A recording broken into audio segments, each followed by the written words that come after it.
There's a curfew of 9 o'clock at the mansion, and I think it should be done away with. Welcome back, everyone. You're listening to more Girls Next Door. Today, I'll be rewatching Season 1, Episode 4 of the Girls Next Door series entitled What Happens in Vegas, which aired on August 21st, 2005. This episode looks light and fluffy on the surface. Vegas, cocktails, bikinis. But it's actually the first time the show accidentally exposes how controlled the girlfriends' lives really were. Curfews, money, surveillance, punishment. It's all hiding in plain sight. Before we jump in, our 2005 historical reference for today is the launch of YouTube. It's a trip for me to imagine a time without YouTube. I mean, without YouTube, there would be no Trisha Paytas. Truthfully, though, without YouTube, I wouldn't know how to tighten a gasket under a leaking sink, so love me some YouTube. Okay, guys, you know the drill. Kick off your candies, hang up your trucker hat, and silence your sidekicks. Let's get into what happens in Vegas.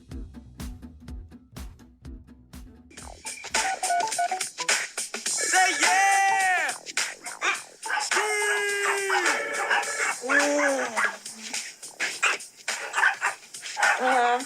Hi, good morning, Kendra. It's your 4:30 wake-up call.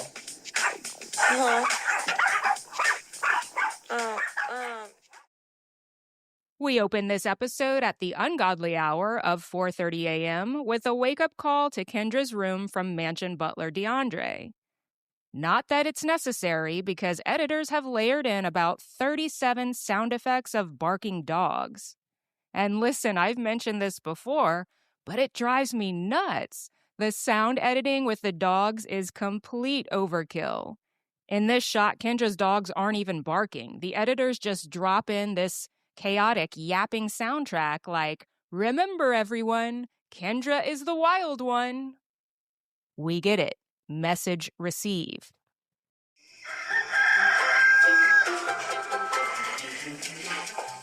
Our friend Carmela was Playmate of the Year last year, and she's having her birthday in Vegas.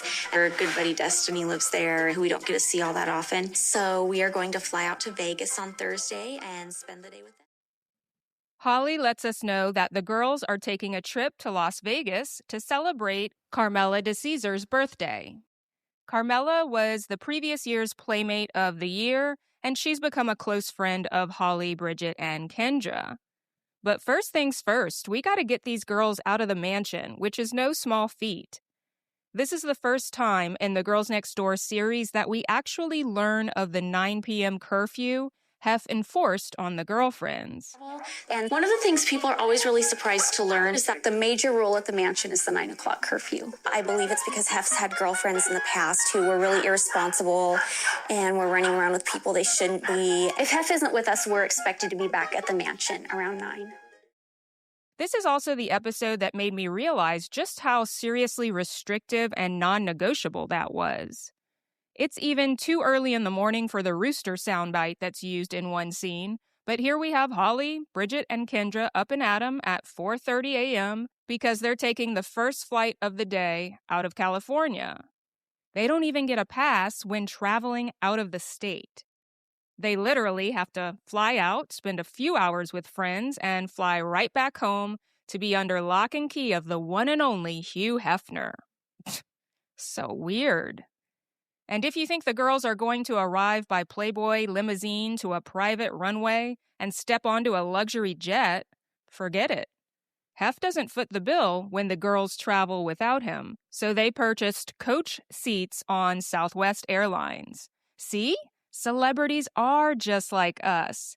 The girls next door would want us to believe. 7. We don't have the kind of expense account that Hef has to plan for a trip, so we do everything on a budget. So we fly Southwest, coach, so you have to get there early, get your boarding pass. 'Cause nothing says international Playboy girlfriends quite like boarding Group C.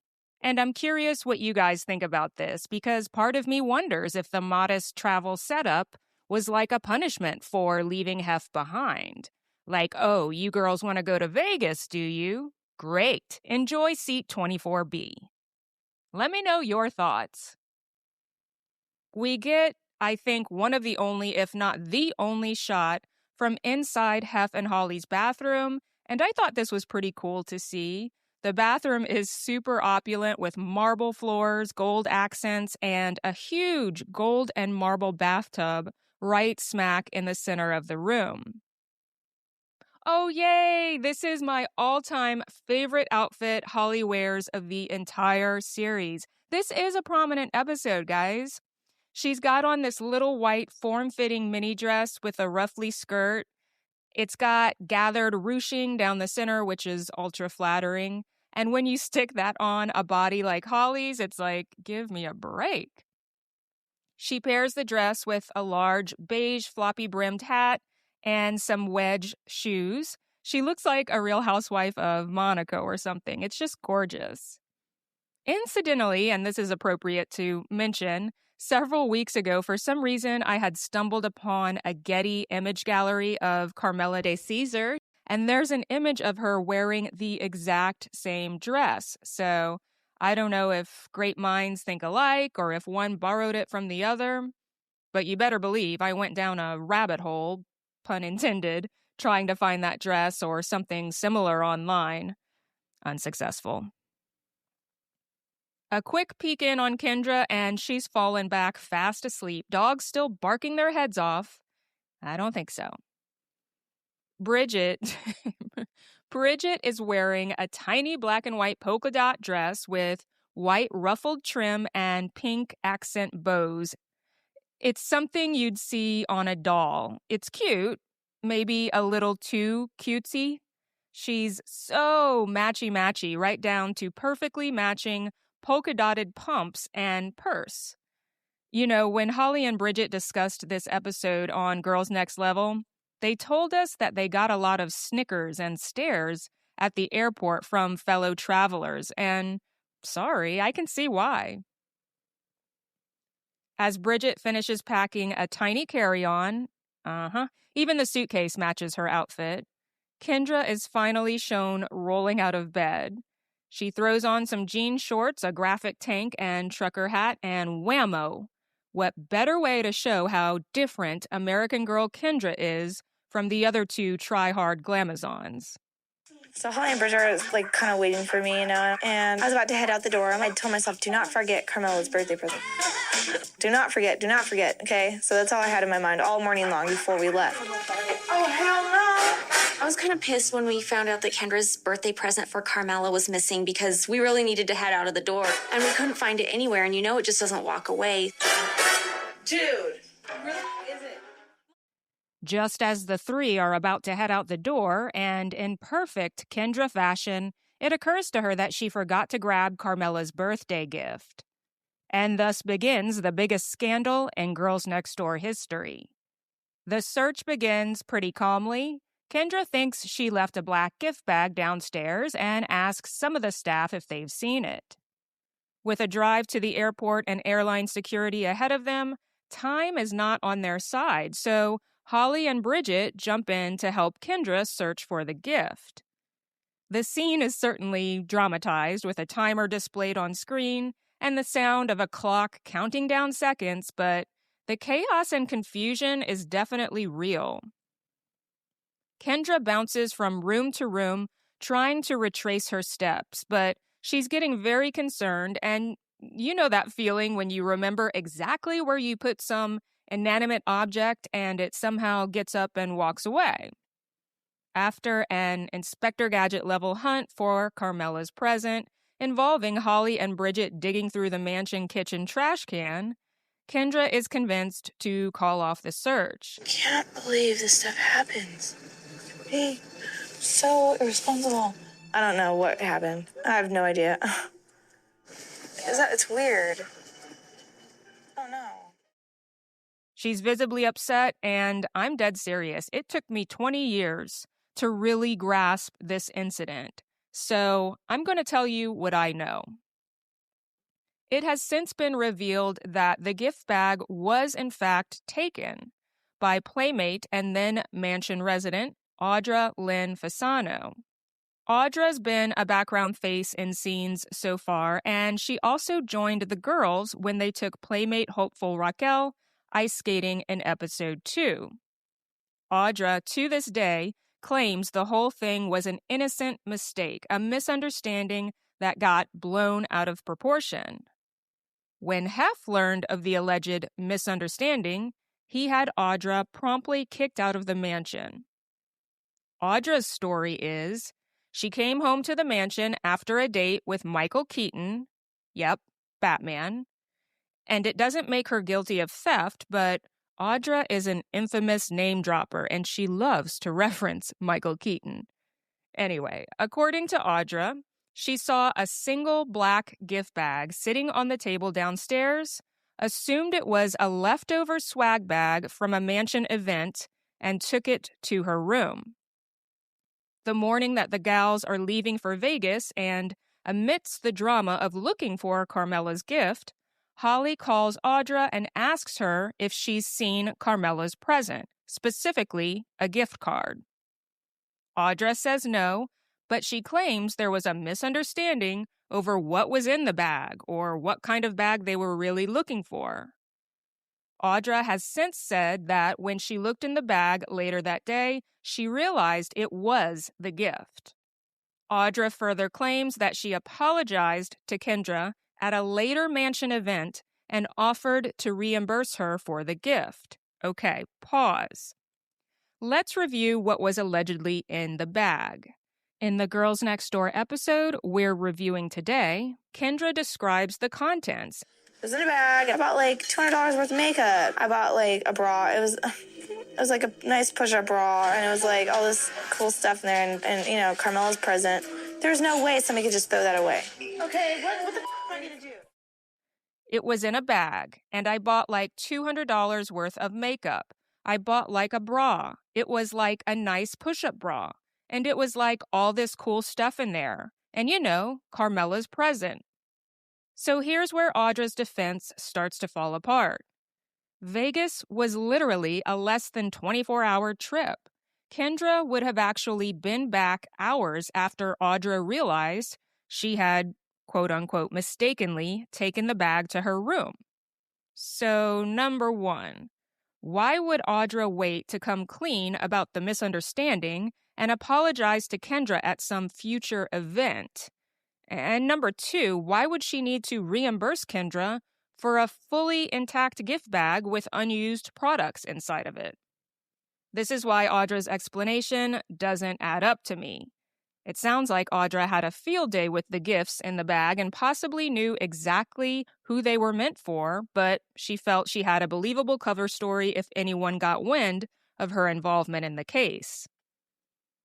And my take on why the whole thing was blown out of proportion? Look, Kendra went shopping for herself and got a gift card for Carmela. Makes sense, no problem. But the bag she had everything in was straight stolen. Not just a semi-empty bag with a little gift certificate in it, which is how it's been described by either Holly or Bridget. Basically, Kendra got jacked, and it wasn't just Carmela's gift. She had bought things for herself, too. Oh, another side note. How much more random does that swag bag have to appear to know it's not from an organized Playboy event? Just saying.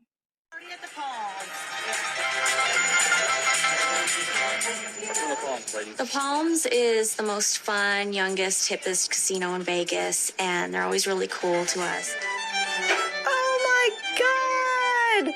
We're like tripping out that we have the Hugh Hefner suite. Asked if we were getting the Hugh Hefner suite. I'm like, Okay, back to business. The girls arrive in Las Vegas and are whisked away from the airport in a putrid green Palms Resort limousine. Kendra is wide-eyed and uber-pumped to be in Vegas. We get a little tour of the suite the girls have reserved for the day, which is decorated with Playboy memorabilia. This was during that whole Playboy revival when they partnered with the Palms to reopen the Playboy clubs and give the brand a boost amongst a new generation. The girls zip around the hotel suite high on freedom, while Kendra teases the window washer guys through the glass. Twerk, flash. Twerk, Flash.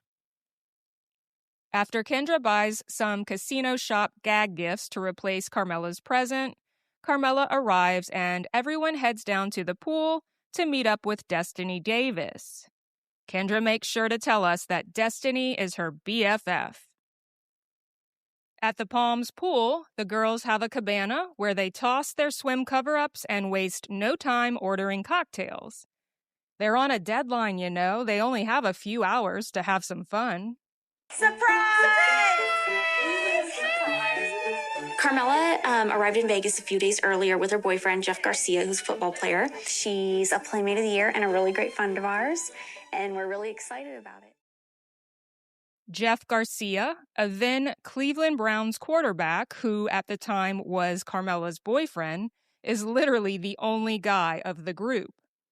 FYI, Carmela and Jeff married in 2007, but announced their divorce in 2020.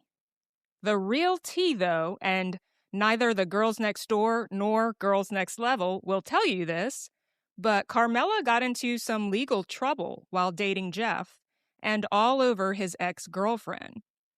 Apparently, Jeff had been dating a woman but dropped her when Carmela came around. It didn't end there, though, because court testimony from Carmela revealed that Jeff cheated on her with the ex-girlfriend. All the betrayal leads up to a girl brawl in a nightclub, and Carmela is charged with assault of the ex-girlfriend by karate kick to the head while using a stripper pole for leverage. Carmela seems so refined, doesn't she? Well, Carmela alleged the attack was self-defense, and since Jeff testified to the same, Carmela was acquitted of the assault charge, but get this, she was convicted of violating a protection order which the ex had filed against her. So Carmela was sentenced, fined, and placed on probation for 1 year.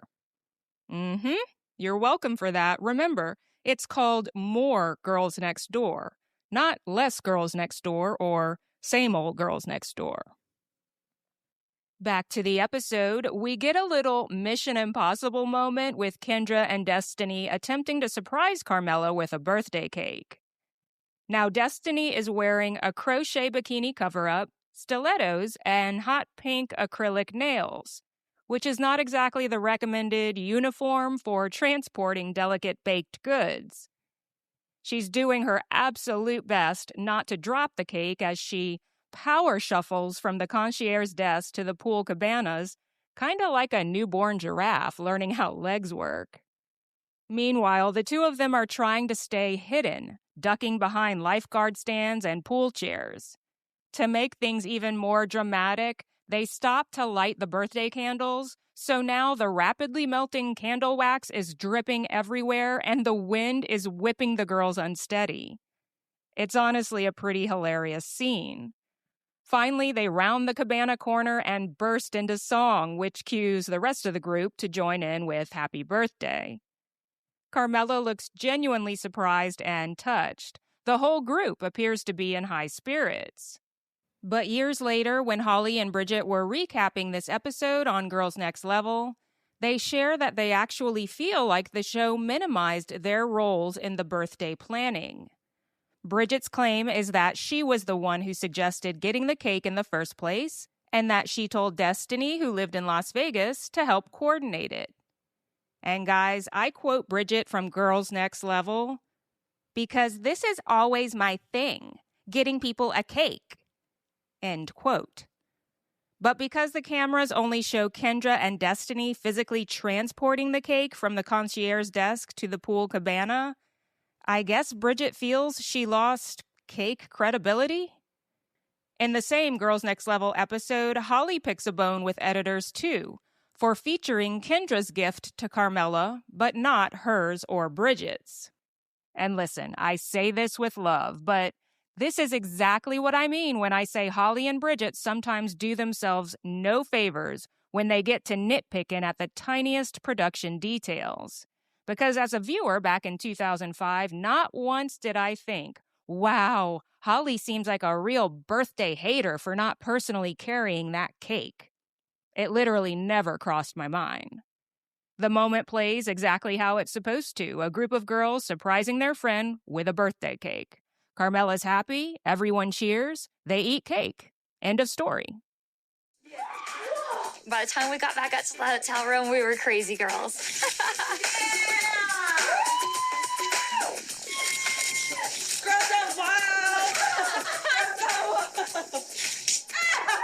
We all just took a shower there and splashed water all over the place.